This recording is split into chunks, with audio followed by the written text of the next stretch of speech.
Daddy, that homeless woman in a wheelchair looks just like Mommy. When the millionaire saw her, he fainted on the spot. Before we begin, let's create a wave of positivity. Comment one word that describes how you're feeling today. The salty. Boston breeze carried memories that Michael Anderson wasn't ready to face. 2 years had passed since Emma's tragic accident, yet every sunset over the harbor still whispered her name. At 38, the successful biotechnology entrepreneur had built an empire, but couldn't rebuild the broken pieces of his heart. Daddy, can we get the chocolate cake? 5-year-old Lily's voice pulled him from his thoughts as they sat at their usual table at Harborview, an exclusive waterfront restaurant overlooking Boston's bustling pier. Of course, sweetheart, Michael smiled, watching his daughter's eyes light up. These Saturday lunches had become their ritual, a desperate attempt to create normalcy in a world that felt anything but normal. Lily suddenly stopped mid-bite of her grilled cheese, her small finger pointing excitedly across the street. Daddy, look, that homeless lady in the wheelchair, she looks just like Mommy? Michael's blood ran cold. Against every instinct, he turned to follow his daughter's gaze. Across the busy street, hunched in a weathered wheelchair, sat a woman whose profile made his heart skip. The tangled hair, the familiar curve of her jaw, the way she held her shoulders despite obvious hardship. It wasn't Emma, but it was someone he'd never expected to see again. Catherine, he whispered, the name escaping his lips like a prayer.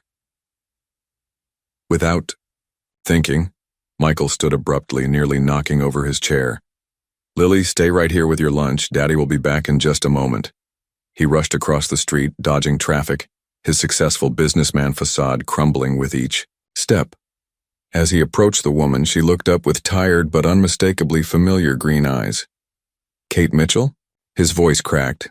The woman in the wheelchair stared at him for a long moment, recognition dawning slowly across her weathered features. Michael Anderson, she said quietly. I never thought I'd see you again. The world tilted. This was Dr.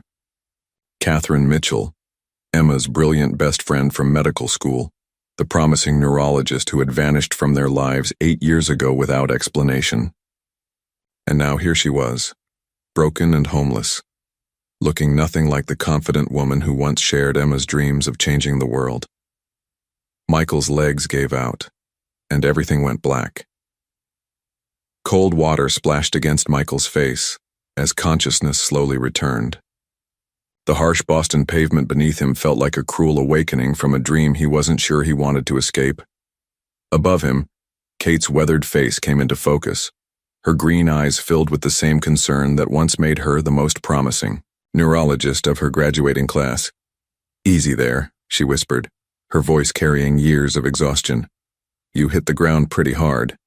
Michael struggled to sit up, his mind racing to process the impossible scene before him. The Kate he remembered wore designer clothes and carried herself with the confidence of someone destined for greatness.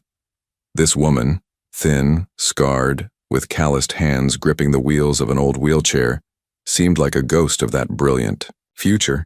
Kate, what happened to you? The question escaped before he could stop it. Her laugh was bitter, hollow. Life happened, Michael. Life happened in ways I never saw coming. Across the street, through the restaurant's large windows, Michael could see Lily still at their table, now standing on her chair and waving at them with innocent enthusiasm. The sight of his daughter brought him back to reality.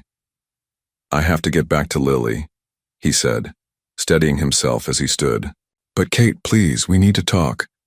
Let me help you. Help? Kate's voice cracked. Michael, look at me. I'm not the woman you once knew. I'm not the woman Emma once trusted. Before Michael could respond, a familiar voice cut through the afternoon, air like a blade. Michael Anderson, what on earth is going on here? He turned to see Eleanor Harrison, Emma's mother, approaching with her usual commanding presence. At 65, Eleanor still carried herself like the successful attorney she'd been before retirement, her silver hair perfectly styled, her expression shifting from confusion to something darker as her eyes fixed on Kate. Eleanor, Michael began, but the older woman's face had already transformed into a mask of barely controlled emotion. Catherine Mitchell. Eleanor said slowly, her voice dripping, with an old anger that Michael had never understood. I should have known you'd find your way back eventually. Kate's hands tightened on her wheelchair's armrests. Mrs. Harrison. The tension between the two women was palpable, charged with secrets that Michael felt but couldn't grasp. Eleanor's eyes narrowed as she studied Kate's condition, her expression unreadable. We'll discuss this later, Eleanor said firmly, her gaze moving between Kate and Michael. Lily is watching. Michael pulled out his business card with trembling hands. Kate, please. Call me tonight. Let me help you get back on your feet. He stopped, realizing his poor choice of words. Kate took the card, their fingers brushing, for just a moment. Some things can't be fixed, Michael. Some bridges burn completely.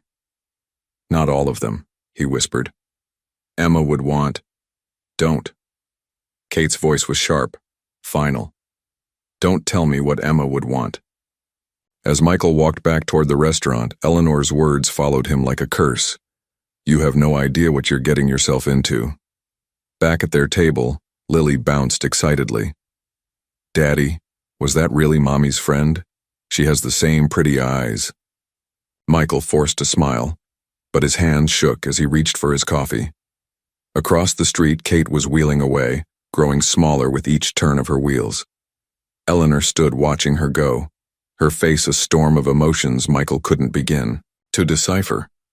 Whatever had happened 8 years ago, whatever had torn apart Emma's closest friendship, was about to resurface, and Michael had the sinking feeling that his family was about to be forever changed. The grandfather clock in Michael's study chimed 9 times as he stared at his phone, Kate's business card lying beside it like a question mark. Lily had fallen, asleep hours ago, exhausted from an afternoon of building fairy houses in the garden, her way of processing the strange encounter that had shaken her father's world. When the phone finally rang at 9:17 p.m., Michael answered before the second ring. Michael? Kate's voice was barely above a whisper. I wasn't sure I should call. I'm glad you did. He moved to the window, looking out at the moonlit garden where Emma used to read to Lily under the old oak tree. Kate, what happened to you? Where have you been all these years? A long pause stretched between them, filled only by the distant sound of traffic through her phone.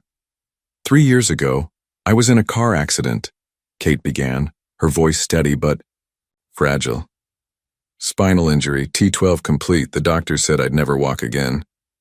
She took a shaky breath. I was caring for my grandfather. He had Alzheimer's. After the accident, I couldn't work, couldn't afford his care. I lost everything trying to keep him comfortable in his final months. Michael closed his eyes, imagining the brilliant woman he'd known reduced to such desperate circumstances. I've been staying in temporary shelters, sometimes sleeping in my car when there's no space available, Kate continued.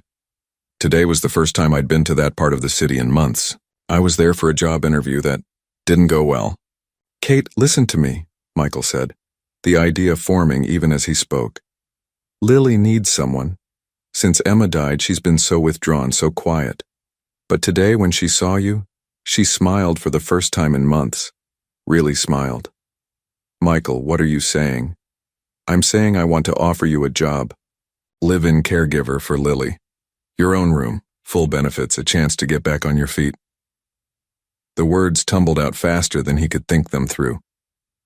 I know it sounds crazy, but it sounds impossible, Kate interrupted. Michael, look at my situation. I'm homeless, disabled, and I haven't seen your family in 8 years. Why would you trust someone like me with your daughter? Michael thought of Lily's face that afternoon, the way her eyes had lit up when she'd pointed across the street. Because when Lily saw you today, something changed in her. Something I haven't seen since Emma died. She looked hopeful. Silence stretched between them again, and Michael could hear Kate crying softly. I don't understand, she whispered.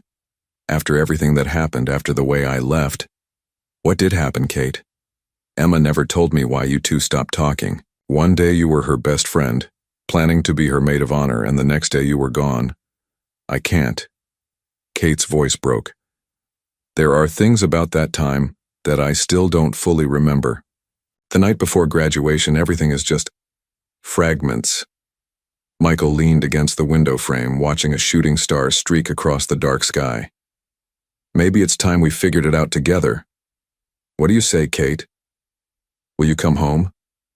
The word home hung in the air between them like a promise neither of them was sure they could keep. I'll try, Kate whispered finally. For Lily, I'll try.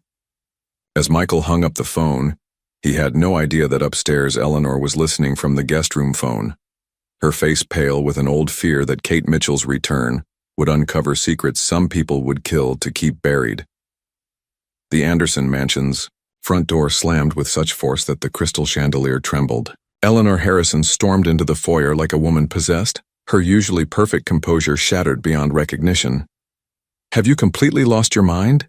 She screamed at Michael, who was helping Kate maneuver her wheelchair through the doorway. How dare you bring this woman into my granddaughter's life? Kate's hands froze on her wheels, the bag containing her few possessions slipping to the floor. The mansion's marble entrance suddenly felt as cold as Eleanor's fury. Eleanor. Please, Michael began, but his mother-in-law cut him off with a slashing gesture. Please what, Michael? Please ignore the fact that you've invited a complete stranger to care for Lily? Please forget that this woman abandoned Emma when she needed her most? Eleanor's voice cracked with emotion.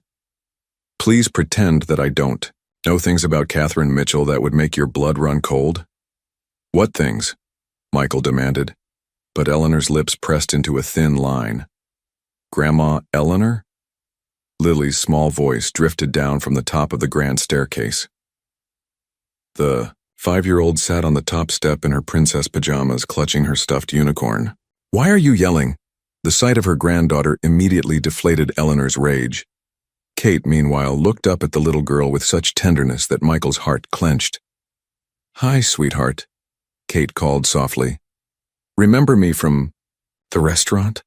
Lily nodded eagerly, bounding down the stairs with the fearless energy of childhood. You're Mommy's friend. Daddy said you're going to tell me stories about when Mommy was young. Eleanor watched in horror as Lily approached Kate's wheelchair without hesitation, fascinated rather than fearful. That's right, Kate smiled, and, for a moment, her exhausted features transformed into something beautiful. Did you know your mommy once tried to bake cookies in our dorm room and set off every fire alarm in the building? Lily giggled, a sound that had become increasingly rare in the Anderson household. Really? Mommy never told me that. Your mommy had lots of adventures she probably didn't tell you about. Kate winked conspiratorially. Michael watched the interaction with growing amazement. In just minutes, Kate had accomplished what months of expensive child therapists couldn't. She'd made Lily laugh. Eleanor, however, looked like she might be sick. Michael, I need to speak with you privately. Now. As they moved to the study, Eleanor's voice dropped to a furious whisper. You don't understand what you're doing. There are things about that woman, things Emma discovered. Then tell me. Michael exploded. Stop speaking in riddles and tell me what has you so terrified. Eleanor's face went pale. Some secrets die with the people who keep them, Michael. Some doors should never be reopened. And some children deserve to smile again, Michael shot back. Look at Lily. In 10 minutes, Kate has done more for her, emotional healing, than anything since Emma's funeral. Through the study window, they could see Kate in the garden, patiently answering Lily's endless questions about flowers. The wheelchair hadn't slowed her down. She was pointing out different plants, teaching Lily their names, sharing stories that made the little girl clap with delight. She's going to break that child's heart, Eleanor whispered, but her voice lacked its earlier conviction. Just like she broke Emma's. Maybe, Michael said quietly, watching Kate show Lily how to make a chain from dandelions. Or maybe she's going to help heal it. Eleanor turned away from the window, but not before Michael caught something unexpected in her expression. Not just anger or fear, but a deep aching sadness that seemed to come from somewhere very old and very painful. I won't let you destroy what's left of this family, Eleanor said finally. I won't let her hurt Lily the way she hurt Emma. As Eleanor swept from the room, Michael remained at the window, watching Kate's patient interaction with his daughter. Whatever secrets lay buried in the past, one thing was becoming clear. Kate Mitchell might be exactly what his broken family needed to heal. But Eleanor's words echoed in his mind like a warning. Some doors should never be reopened. The attic of the Anderson mansion held memories like a tomb holds secrets. Michael hadn't ventured up here since Emma's death, but Kate's presence in the house had stirred something restless in him, a need to understand the mysterious rift that had torn apart his wife's most important friendship. Dust motes danced in the afternoon sunlight streaming through the small window as Michael moved between cardboard boxes labeled in Emma's careful handwriting. College memories, medical school, wedding photos. Each box was a chapter of a life cut tragically short. It was in the box marked Personal EH that he found it, a leather-bound diary he'd never seen before, hidden beneath Emma's old medical textbooks. The cover was worn smooth by countless touches, and when Michael opened it, Emma's familiar handwriting made his breath catch. March 15th. The headaches are getting worse. I made an appointment with Dr. Rodriguez tomorrow, but I'm terrified of what he might find. Michael's hands trembled as he turned the pages, each entry revealing a secret battle his wife had fought in complete isolation. March 22nd. The MRI confirmed my worst fears. Brain tumor. Aggressive. Dr. Rodriguez says I have maybe 8 months, possibly less. How do I tell Michael? How do I tell Lily? How do I tell Kate? The diary fell from Michael's numb fingers. Emma had been dying for months before her accident, and he'd never known. She'd carried this devastating secret while maintaining her perfect smile, her loving support, her unwavering strength. With shaking hands, he picked up the diary and continued reading. April 3rd. I can't tell Kate. She's already sacrificed so much for her grandfather's care, working herself to exhaustion trying to balance his Alzheimer's with her residency. If she knew about my diagnosis, she'd abandon everything to try to save me. I know her. She'd spend her last penny, sacrifice her brilliant career, destroy her future trying to fight the impossible. I can't be responsible for ruining another life. April 18th. Kate almost discovered my medical files today. She was helping me organize paperwork for Lily's school enrollment when she saw the edge of Dr. Rodriguez's letterhead. I had to think fast. Told her it was about routine blood work. The lie came so easily it scared me. How many more lies will I have to tell the people I love? May the 2nd. I made a terrible decision today. Kate was getting suspicious about my routine doctor visits. She's too smart, too trained in neurology to be fooled much longer. During her graduation party, I put sedatives in her drink. Not enough to hurt her, just enough to cloud her memory of finding my medical records earlier that evening. She'll never remember what she saw, but she'll remember my coldness afterward. She'll think I chose to push her away. Michael stared at the page in horror. Emma had drugged her best friend to protect a secret that was supposed to protect that same friend. The twisted logic of love and sacrifice made his head spin. May 15th. Kate left for her residency in Seattle today. She didn't even say goodbye, just sent a short text saying she needed a fresh start. I know she's hurt and confused by how I've been treating her lately, but it's better this way. She'll build a brilliant career, find love, have a beautiful life. She'll never know that keeping her away from me was the last gift I could give her. June 30th. The irony isn't lost on me. The accident that killed me also saved me from having to watch this tumor destroy my mind piece by piece. Michael will never know how sick I really was. Kate will never know that I drove her away to save her from watching me die. Some secrets are mercies in disguise. Michael closed the diary, tears streaming down his face. Emma's noble sacrifice had backfired catastrophically. Kate hadn't built a brilliant career. She'd been destroyed by guilt and confusion over their broken friendship. She'd sacrificed everything for her grandfather, just as Emma had feared.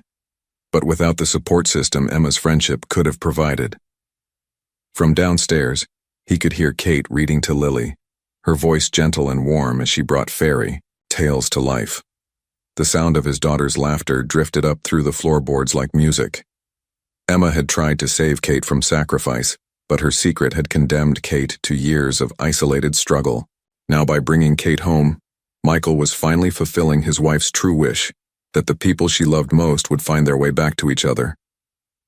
But as he held the diary against his chest, one question haunted him. What else had Emma hidden to protect the people she loved? Michael descended from the attic, clutching Emma's diary like evidence in a trial that had been postponed for too long. The revelations burned in his mind. Emma's secret illness, her desperate attempts to protect Kate, the cruel irony of good intentions gone wrong, but there were still missing pieces, and he suspected Eleanor held the key to completing this tragic puzzle. He found her in the kitchen, methodically preparing Lily's afternoon snack with the precision of someone trying to maintain control in a world spinning off its axis. The sound of Kate's laughter drifted in from the garden, where she was teaching Lily to identify different types of clouds. "You knew," Michael said, placing the diary on the granite countertop with deliberate force. "You knew about Emma's tumor." Eleanor's knife froze mid-slice through an apple. Her face went ashen as she recognized the leather-bound book that contained her daughter's most devastating secrets. "Michael, you shouldn't have read my dead wife's diary? Discovered that she was dying and never told me?" His voice cracked with a mixture of grief and fury. "How long did you know, Eleanor? How long did you watch me live in ignorance while Emma suffered alone?" Eleanor set down the knife with trembling hands. "She made me promise. She begged me. Not to tell you, not to tell anyone. She said she wanted to protect who? Me? Kate? Or did she want to protect the illusion that she was still the perfect wife and mother?" Michael's words were sharp, honed by months of suppressed anger and fresh betrayal. "Don't you dare speak about my daughter that way." Eleanor's composure finally cracked. "Emma sacrificed everything to give you and Lily a normal life for as long as possible. She endured months of agony, hiding symptoms, pretending everything was fine so you could have one last perfect summer together." Through the window, they could see Kate pointing skyward, her face animated as she explained something to Lily, who hung on every word with rapt attention. "And Kate?" Michael pressed. "What about destroying Kate's life in the process?" Eleanor's face twisted with an emotion Michael couldn't quite identify. Guilt, fear, or something deeper. "You should never have given that woman your contact information. You have no idea what you've brought into this house." "Then tell me." Michael slammed his palm on the counter. "Stop speaking in riddles and tell me what has you so terrified of Kate Mitchell." Eleanor moved to the window, watching Kate with an expression that seemed almost haunted. Emma discovered something about Kate before she graduated, something that terrified her so much she was willing to drug her own best friend to keep her away. What could Kate have possibly done that would justify— "It wasn't what she did," Eleanor interrupted, her voice dropping to barely above a whisper. "It was what she was planning to do. Emma found evidence, documents that suggested Kate wasn't who she claimed to be." Michael stared at his mother-in-law in disbelief. "That's impossible. Kate was Emma's roommate for 3 years. They studied together, lived together. People can hide things, Michael, even from those closest to them." Eleanor's voice carried the weight of personal experience. "Emma found financial records showing large payments to Kate from an unidentified source. She found a second cell phone hidden in Kate's belongings. She found— The conversation was interrupted by the front door bursting open as Lily ran inside, her face flushed with excitement. "Daddy, Kate taught me about cumulus clouds and we saw a rainbow," she announced breathlessly. "She said Mommy used to love rainbows because they meant storms were ending and something beautiful was beginning." Kate appeared in the doorway moments later, her wheelchair navigating the threshold with practiced ease. Her eyes immediately caught the tension between Michael and Eleanor, the diary sitting like an accusation on the counter. "Is everything all right?" Kate asked softly. Eleanor and Michael exchanged a loaded glance. Lily, oblivious to the undercurrents, ran to her father and hugged his legs. "Kate said we can plant a rainbow garden tomorrow with flowers in all different colors. Can we, Daddy?" Please? Michael looked down at his daughter's hopeful face, then at Kate's gentle expression, then at Eleanor's fearful eyes. The diary seemed to pulse with secrets between them, but Lily's innocent joy created a fragile bubble of normalcy that no one wanted to burst. Of course, sweetheart, Michael said finally. We can plant anything you want. But as Kate smiled and Eleanor turned away, Michael couldn't shake the feeling that they were all standing on the edge of an abyss, and one wrong step would send them all tumbling into truths none of them were prepared to face. 3 weeks had passed since Kate's arrival, and the Anderson mansion had undergone a transformation that seemed to defy the laws of grief. The sterile perfection that had characterized the house since Emma's death had given way to something warmer, more alive. The scent of homemade chocolate chip cookies now wafted through the hallways, replacing the antiseptic smell of professional cleaning services. Michael stood in his office doorway watching Kate and Lily in the living room. Kate sat in her wheelchair beside the coffee table, which was covered with art supplies, while Lily perched on a cushion on the floor, completely absorbed in creating what she called a picture for Mommy's wall. The secret to good watercolors, Kate was explaining, guiding Lily's small hand with infinite patience, is to let the colors flow into each other naturally, just like your mommy and I used to do in art class. You and Mommy took art class. Together? Lily asked, her eyes wide with fascination. Kate smiled, a genuine warmth lighting her features for the first time since Michael had found her on that street corner. We did. Your mommy wasn't very good at it, but she loved it anyway. She said art was like joy. It didn't have to be perfect to be beautiful. Michael felt his chest tighten. These glimpses of Emma through Kate's memories were both precious and painful, like finding lost photographs in an old book. What else did you and Mommy do? Lily pressed, abandoning her paintbrush to give Kate her full attention. Well, Kate said conspiratorially, we used to make daisy chains in the quad between classes. Your mommy had this theory that if you made the chain long enough, it would bring good luck to everyone who wore it. Can you teach me to make daisy chains? Lily bounced excitedly. If your daddy says it's okay, we can pick daisies from the garden tomorrow and I'll show you exactly how your mommy taught me. Michael stepped into the room and both Kate and Lily looked up at him with expectant faces that mirrored each other in their hopefulness. I think that sounds like a wonderful idea, he said, settling into the armchair across from them. For the first time in months, the living room felt like a place where a family actually lived, not a museum preserving the memory of one. As the afternoon sun slanted through the windows, Michael found himself studying Kate with new eyes. Yes, she was different from the confident woman he'd known years ago. The accident and hardship had changed her physically and emotionally. But there was something else, something deeper. The way she moved through the world now seemed more intentional, more grateful for small moments of connection. Kate, he said suddenly, how did you end up specializing in neurology? Kate's hands stilled on the art supplies. I wanted to understand how memories work, she said quietly, how the brain holds on to some things and lets others slip away. I thought if I could understand that, I could help people who were losing themselves piece by piece. Like her grandfather, Michael realized, Kate had chosen her specialty to fight the very disease that would later destroy her savings and lead to her current situation. Did it help? He asked gently.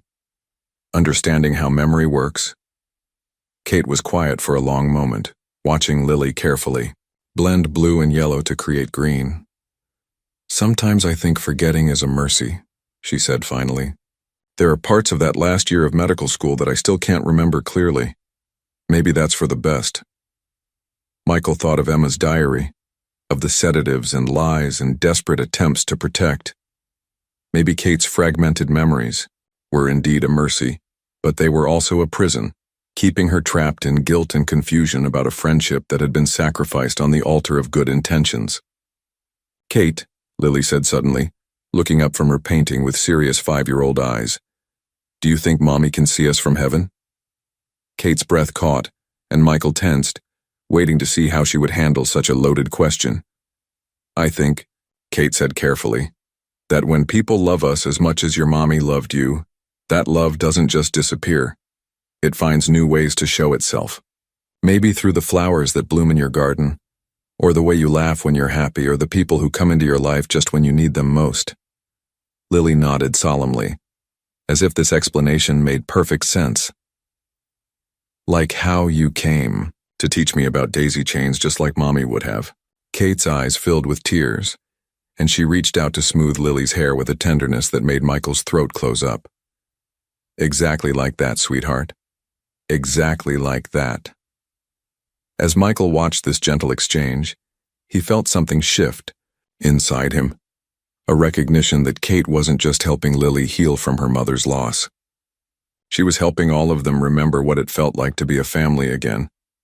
The manila envelope fell from between the pages of Emma's medical textbook like a confession finally ready to be heard. Michael had returned to the attic, driven by an obsession to understand every detail of his wife's hidden struggle. This time he wasn't just looking for answers. He was looking for absolution, for both Emma and Kate. The envelope bore Kate's name in Emma's careful handwriting, but it had never been mailed.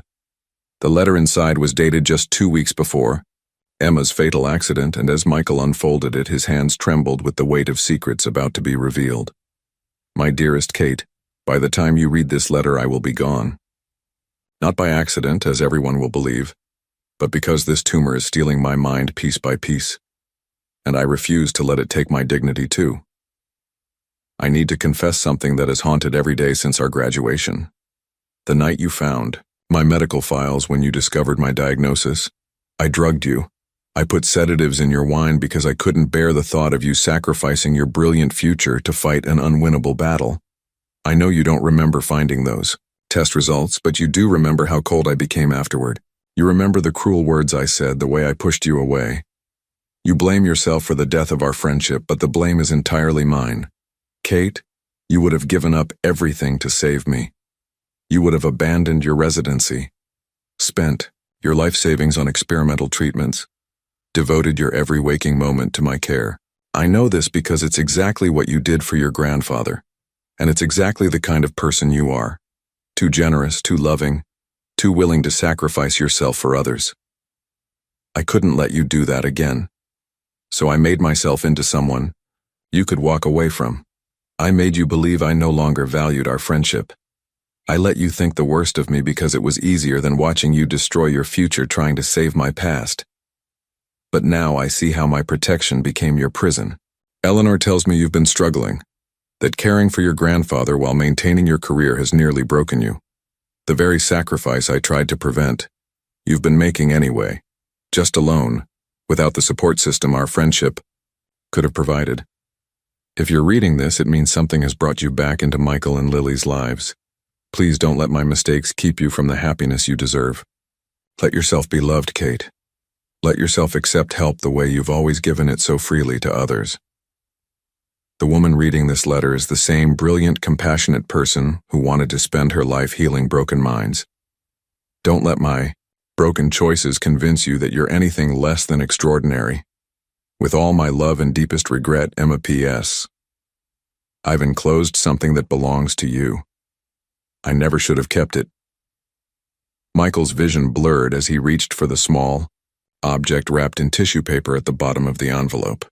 It was a ring, not expensive but clearly meaningful. A simple silver band with a small engraved inscription, "For Kate who sees light in dark places." Footsteps on the attic stairs made him look up. Kate appeared at the top, her upper body strength allowing her to navigate the narrow staircase, with her arms while leaving her wheelchair below. Lily said you were up here, she said, slightly breathless from the climb. She was worried because you missed story time. Her eyes fell on the letter in his hands and her face went pale. What is that? It's from Emma, Michael said softly. She wrote it for you, but she never sent it. Kate pulled herself across the floor to where Michael sat, her expression shifting from curiosity to recognition as she read Emma's familiar handwriting. When she finished reading, tears were streaming down her face. She drugged me, Kate whispered. I knew something was wrong that night, but I could never remember. I've spent years thinking I was losing my mind, that the stress of everything was making me forget important things. Michael held out the ring. She said this belonged to you. Kate's hands shook as she took it. She gave this to me when we graduated, from undergrad. We promised we'd always be sisters no matter what. She slipped the ring onto her finger and it fit perfectly. I looked for it everywhere when I moved to Seattle. I thought I'd lost it in the chaos of packing. Kate, Michael said gently. Emma's gone, but her letter. It's like she's giving us permission to heal from her mistakes. Kate looked up at him, her green eyes bright with tears and something else. Hope, maybe, or forgiveness, finally finding its way home. She knew, Kate said wonderingly. Even at the end, she knew we'd need each other. Downstairs, Lily's voice called for them, and they could hear Eleanor's disapproving murmur in response. But up in the attic, surrounded by the remnants of Emma's carefully guarded secrets, Michael and Kate sat in the dust and sunlight, finally understanding the true cost of love that tries to protect by pushing away. The letter had given them more than answers. It had given them permission to stop punishing themselves for crimes they'd never committed. The morning sun filtered through the kitchen windows as Eleanor Harrison stood in the doorway, a bouquet of fresh daisies trembling in her weathered hands. She'd been awake all night, wrestling with the weight of Emma's diary and the devastating letter Michael had shared with her just hours before. For 3 days, she'd watched Kate move through the house with a new lightness, the burden of guilt finally lifted from her shoulders. She'd seen Lily bloom under Kate's patient care, heard her granddaughter's laughter echo through rooms that had been silent for too long, and she'd witnessed Michael's tentative steps toward healing, his guarded heart slowly opening to the possibility of hope. Eleanor had spent those same 3 days confronting her own culpability in the tragedy that had unfolded. She'd known about Emma's plan to drug Kate. She'd helped maintain the cruel charade that followed. And she'd spent 2 years feeding her own guilt by painting Kate as the villain in a story where Emma had been both victim and perpetrator. Mrs. Harrison? Kate's voice was gentle as she wheeled into the kitchen, followed by the aroma of pancakes and the sound of Lily's chattering from the dining room. Eleanor turned, and Kate saw something in the older woman's face that hadn't been there before: vulnerability, regret, and something that might have been shame. "These are for you," Eleanor said, extending the daisies with hands that shook slightly. Emma always said daisies were simple and strong at the same time, like you. Kate's eyes widened in surprise. "Mrs. Harrison, Please," Eleanor interrupted, moving closer to Kate's wheelchair. "Let me speak. I owe you more than an apology. I owe you the truth." Kate accepted the flowers, their simple beauty a stark contrast to the complexity of emotions swirling between them. "I read Emma's diary," Eleanor continued, her voice breaking slightly. "I read her letter to you. I've known for 2 years that my daughter made terrible choices in her final months, and instead of honoring her memory by making things right, I blamed you for her mistakes. Eleanor, you don't need to." "I do," Eleanor said firmly. "I helped Emma keep her secrets. When she told me about drugging you, about the lies she told, about the way she destroyed your friendship to protect you from her illness, I should have stopped her. I should have insisted she tell you the truth."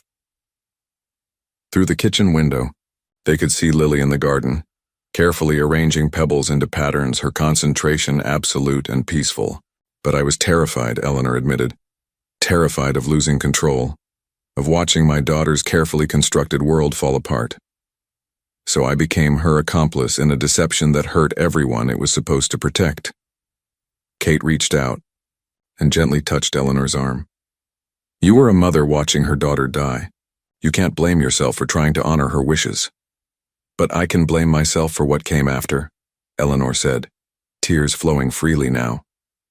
"For the way I treated you when you returned, for the suspicions I planted in Michael's mind, for making you feel unwelcome in a house where you should have been embraced." Eleanor moved to the stove where Kate had been preparing breakfast for the family, a simple domestic scene that spoke of belonging and care. "Emma used to make pancakes exactly like this," Eleanor said, watching Kate flip the golden circles, with practiced ease. "She learned the recipe from you, didn't she?" Kate nodded, a small smile playing at her lips. "It was our Sunday morning tradition in college. She always burned the first batch, but she never gave up trying.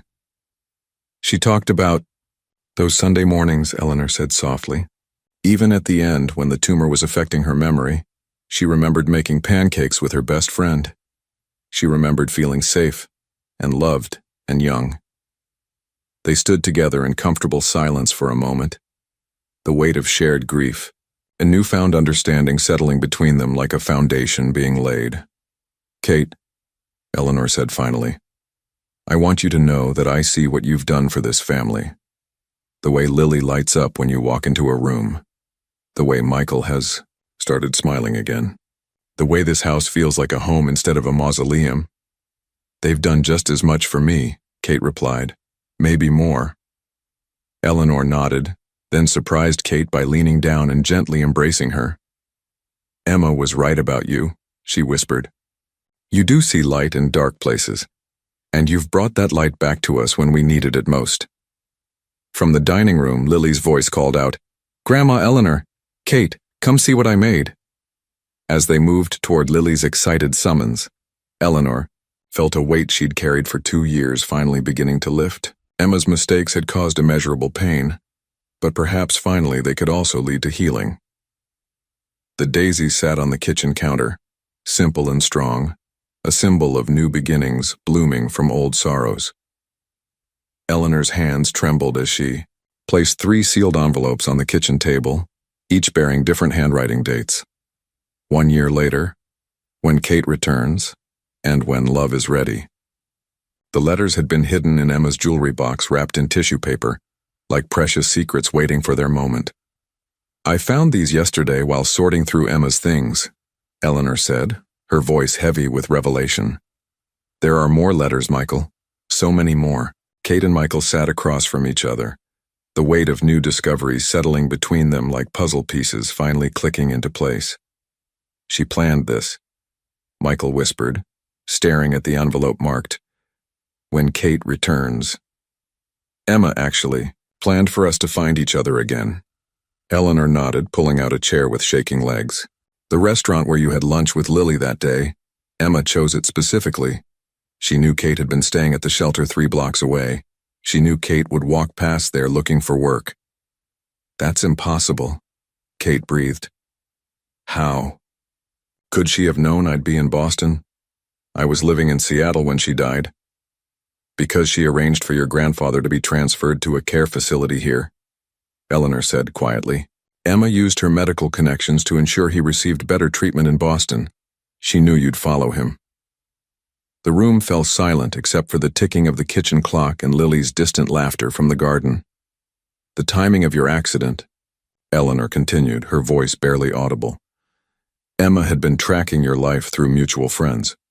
She knew about your grandfather's deteriorating condition, knew you were struggling financially. When you had the car accident, she saw an opportunity."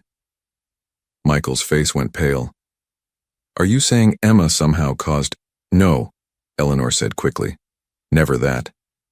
But she saw your situation and realized it would eventually bring you to Boston, to poverty, to the exact circumstances where Michael and Lily would find you when they needed you most." Kate stared at the envelope with her name on it. "She orchestrated our reunion from beyond the grave. She spent her final months writing letters for every scenario she could imagine," Eleanor said. "Letters for Lily's birthdays, for Michael's. Dark days for the moment when you would inevitably return to each other's lives."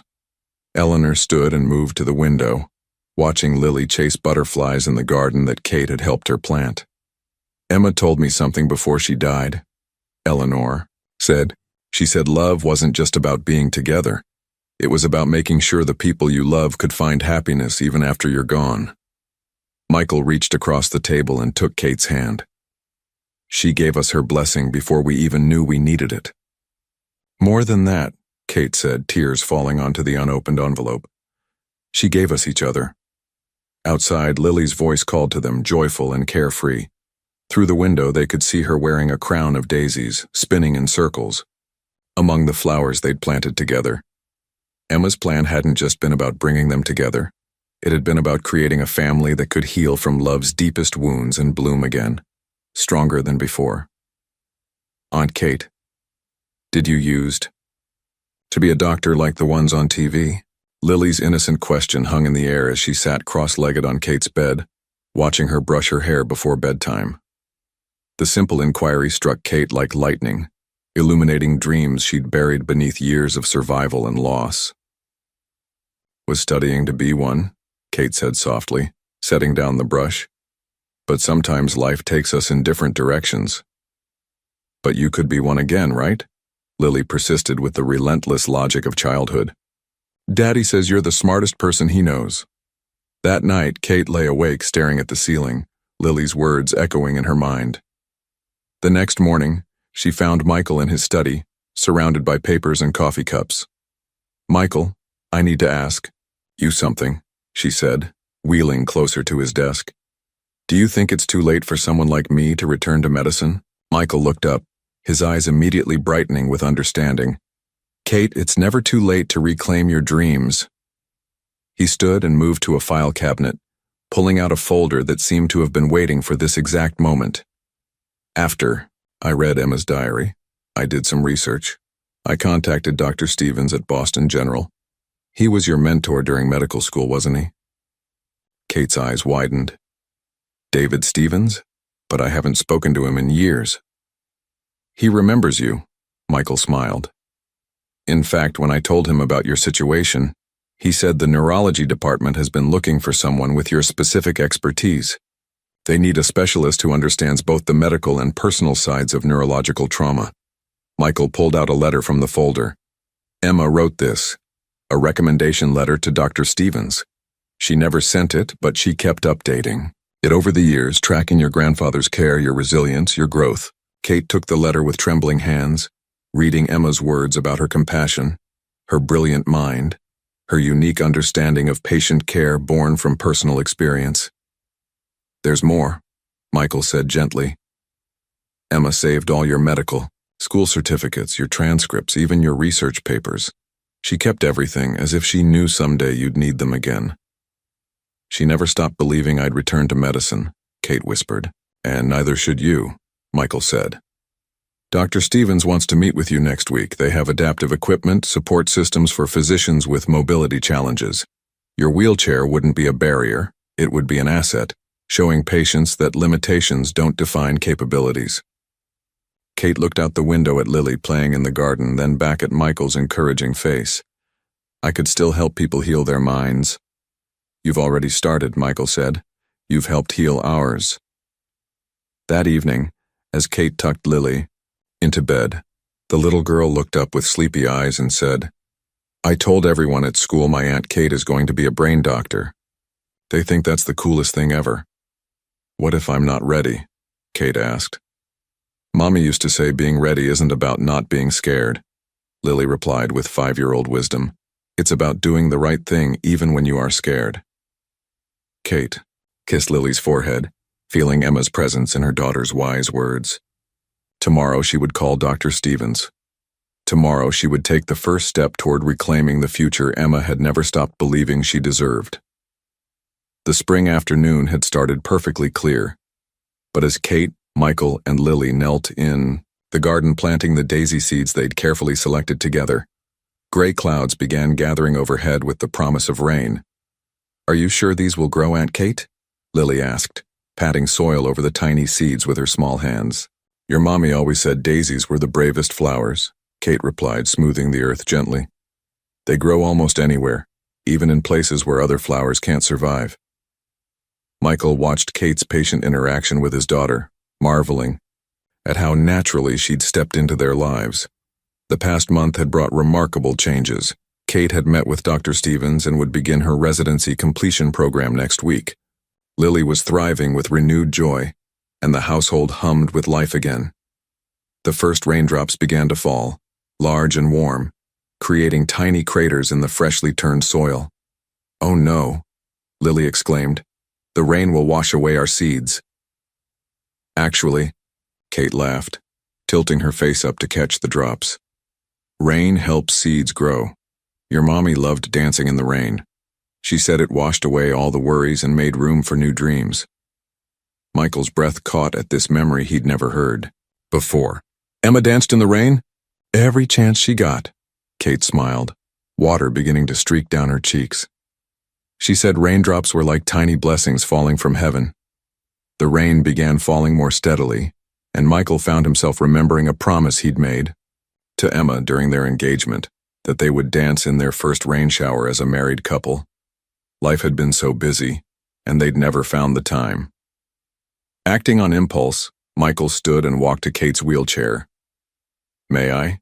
he asked, softly. Kate looked puzzled until Michael gently lifted her from her chair, supporting her weight as she wrapped her arms around his neck. Together, they swayed in the gentle rain while Lily clapped and spun around them, her delighted giggles mixing with the sound of water on leaves. "This is how Mommy would have wanted it," Lily announced with absolute certainty, creating her own little dance among the newly planted daisy beds. From the kitchen window, Eleanor watched the scene through tears, finally understanding what Emma had meant when she'd said that love doesn't end. It transforms, finding new ways to express itself through the people left behind. As they moved together in the rain, Kate and Michael felt something shift between them, a recognition that they were no longer just helping each other heal from Emma's loss, but creating something new and beautiful from the foundation she'd laid. "Emma would be happy," Kate whispered, against Michael's ear as the rain intensified. "She planned this too," Michael replied, spinning them slowly. "I'm sure of it." Above them, the storm clouds were already beginning to break apart, revealing patches of blue sky.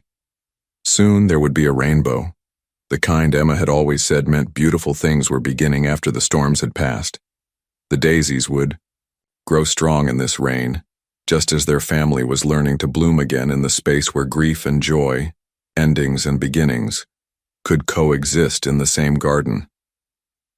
The guilt had been growing like shadows at twilight, subtle at first, then overwhelming in its darkness. For weeks, Michael and Kate had been dancing around feelings neither dared to name, their connection deepening with each shared smile, each moment of understanding, each tender interaction with Lily. Tonight, after tucking Lily into bed with stories about brave daisies and rainbow gardens, they found themselves sitting in the garden where their new flowers were beginning to sprout, tiny green shoots of hope pushing through the earth. "Michael," Kate said quietly, her voice barely audible above the evening crickets, "I feel like I'm betraying Emma's memory." Michael's hand stilled on the arm of the garden bench. He'd been wrestling with the same torment, the same sense that loving Kate somehow diminished what he'd shared with his wife. "I keep thinking she's watching us," Kate continued, her fingers nervously twisting the ring Emma had given her so many years ago.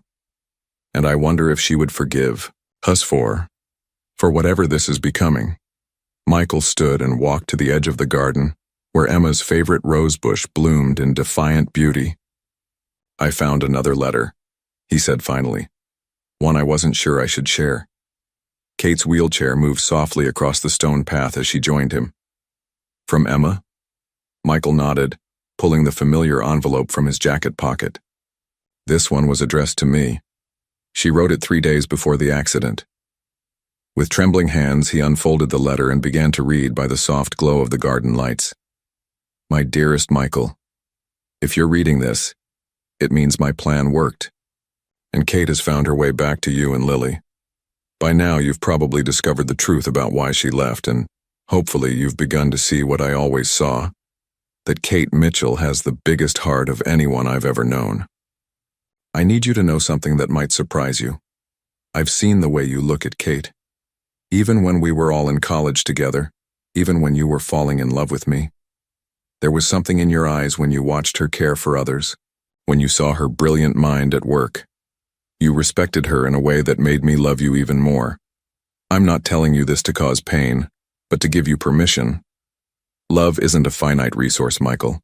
The love you had for me doesn't diminish because you find love again. If anything, it proves that your heart is capable of the kind of deep, sustaining love that changes lives. Kate has spent her whole life giving pieces of herself away to patients, to her grandfather, to friends who needed her strength.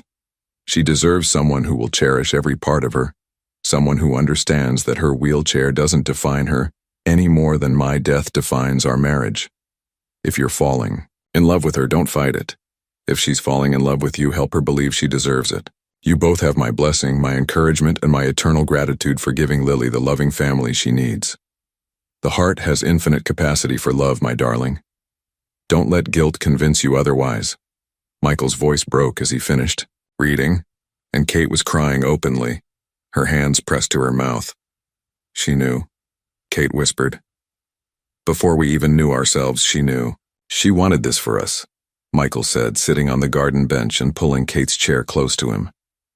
Emma spent her final months orchestrating not just our reunion, but our permission to love each other.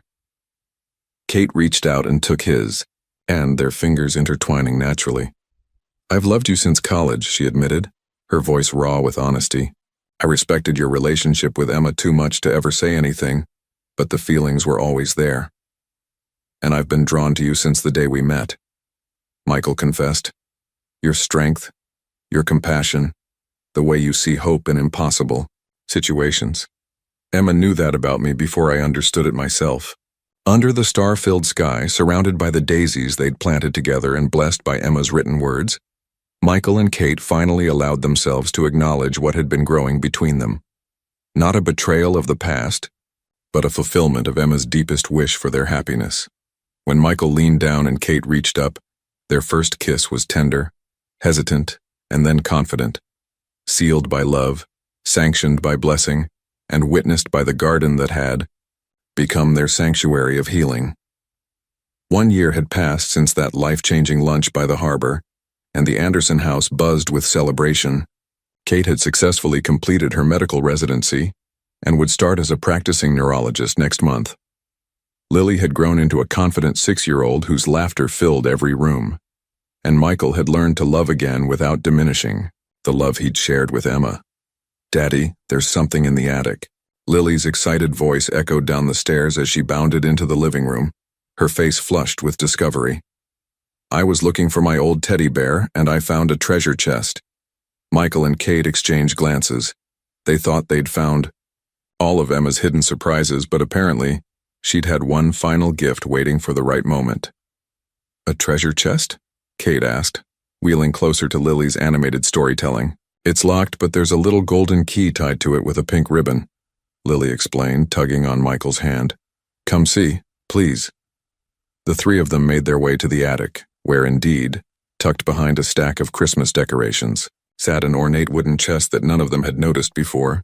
The small golden key dangled from a silk ribbon, as if Emma had known exactly when this moment would arrive. "Should we open it?" Michael asked, though they all knew the answer. Lily carefully turned the key, and the chest opened with a soft click. Inside, nestled in white satin, were treasures that took their breath away. The first item was a leather-bound photo album with empty pages, except for the inscription on the first page. "For new memories to fill the spaces where old ones used to live." Beneath that lay a delicate music box that, when opened, played Canon in D, the song that had played at Michael and Emma's wedding, but also, they now realized, the song Emma had hummed while studying with Kate in college. "There are letters," Lily announced, pulling out 3 sealed envelopes labeled with future dates. Lily's 10th birthday, Kate's first day as Dr. Mitchell, and "When love is ready for its next dance." Kate's hands trembled as she opened the envelope with her name. Inside was a certificate of achievement Emma had created, congratulating Dr. Catherine Mitchell on her return to medicine, along with a note. "You were always meant to heal hearts and minds. I'm so proud of the doctor you've become and the woman you've always been." But it was the final item in the chest that brought them all to tears. A pristine white wedding dress, simple and elegant, with a card attached. "For when love is ready, for its next dance. This dress has only known happiness. May it bring the same to your new beginning. With all my love and blessing, Emma." Michael stared at the dress in wonder. She planned even this. "Daddy," Lily said with the matter-of-fact wisdom that children possess, "I think this means Mommy wants you and Aunt Kate to get married." Kate laughed through her tears, holding the dress against herself. "Your Mommy thought of everything, didn't she?" From the bottom of the chest, Lily pulled out one last surprise. A small velvet box containing a simple but beautiful engagement ring with a note.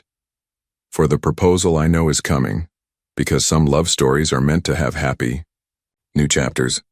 Michael took the ring with shaking hands, then looked at Kate, who was crying and laughing at the same time. I had this whole speech planned, he said, dropping to one knee beside her wheelchair. But Emma seems to have beaten me to it. Kate, Mitchell, he continued, his voice thick with emotion, will you marry me? Will you help me raise Lily? Will you let Emma's dreams for our happiness become our reality?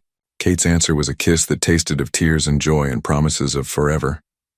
Yes, she whispered against his lips. Yes to all of it. Lily clapped and cheered, then suddenly grew thoughtful. Will I get to be the flower girl? You'll be the best flower girl ever, Kate assured her, pulling the little girl into their embrace. As they sat in the attic surrounded by Emma's final gifts, they understood that this wasn't just about finding love again. It was about honoring the profound love that had made their new love possible. Emma hadn't just given them permission to be happy. She'd orchestrated every detail of their happiness with the precision of someone who understood that the greatest love sometimes requires letting go so others can hold on. The morning of Kate and Michael's wedding dawned with golden sunlight streaming through the garden where their daisy patch had grown into a magnificent carpet of white and yellow blooms. 6 months had passed since the proposal, and today, in the presence of family and friends, they would fulfill Emma's final wish. As Kate prepared in Emma's old room, now transformed into a bridal suite, Eleanor helped her into the dress that had waited patiently in the treasure chest. The simple elegance suited Kate perfectly, and when she looked in the mirror, she saw not a replacement for Emma, but a woman stepping into her own deserved happiness. There's one more envelope, Eleanor said quietly, producing a letter marked Wedding Day to be read together. Downstairs, Michael waited in his study with Lily, both dressed in their wedding finest. When Kate arrived, they gathered around the desk where so many of Emma's secrets had been revealed, ready for her final message. Michael opened the letter, with hands that no longer trembled with uncertainty, but with anticipation for whatever wisdom Emma had left for this moment. My dearest family, he read aloud. If you're reading this, then my greatest dream has come true. You've found each other, chosen each other, and decided to build a life together on the foundation of love I helped lay. Lily, my precious daughter, I want you to understand something important about love. Love isn't like a pie where each slice makes the whole smaller. Love is like a garden where each new flower makes the entire space more beautiful. Your daddy's love for Kate doesn't take away from his love for me. It honors it by proving that his heart is big enough to hold all the love he needs to be happy. Kate, my dearest friend, you once told me that the brain's capacity for memory was infinite, that we never truly run out of space for new experiences. The same is true of the heart. There's room in this family for all the love we've shared and all the love you'll create together. You're not taking my place. You're making our family complete in a way I never could have imagined. Michael, my beloved husband, you've given me the greatest gift by allowing Kate to love our daughter, and by letting yourself be loved in return. Lily will grow up knowing that love doesn't end with death. It transforms, it multiplies, it finds new ways to express itself through the people we leave behind. I planned this reunion because I saw something beautiful in the three of you together. I saw a family that could heal from the deepest wounds and bloom again, stronger than before. I saw love that could honor the past while embracing the future. As you stand together today. Know that I'm not a memory you need to preserve or a ghost you need to appease. I'm a part of the love story that brought you together, and that makes me part of your happiness forever. Live fully. Love completely. Let your garden grow wild with joy. Michael's voice broke as he finished. All my love, always, and in all ways, Emma. The three of them stood in the golden morning light streaming through the windows, holding each other as tears of joy and gratitude fell like blessings. Outside, the wedding guests were gathering in the garden among the daisies that had grown from seeds planted in sorrow and nurtured by hope. Dr. Stevens would officiate, Eleanor would give Kate away, and Lily would scatter daisy petals as she walked down The aisle is the most important flower girl in the world. As they prepared to join their guests, Kate looked up at Michael and said, "She's here, isn't she? I can feel her in every flower, every breeze, every moment of happiness." "She's in every good thing that comes from this day forward," Michael replied, lifting Lily into his arms. Together, they walked toward their future, a family reborn from love's ashes, blessed by the woman who had taught them that the greatest gift isn't holding on, but knowing when to let go so others can fly. In the garden, the daisies swayed in the gentle breeze, simple and strong, a living testament to the truth that love, like flowers, always finds a way to bloom again.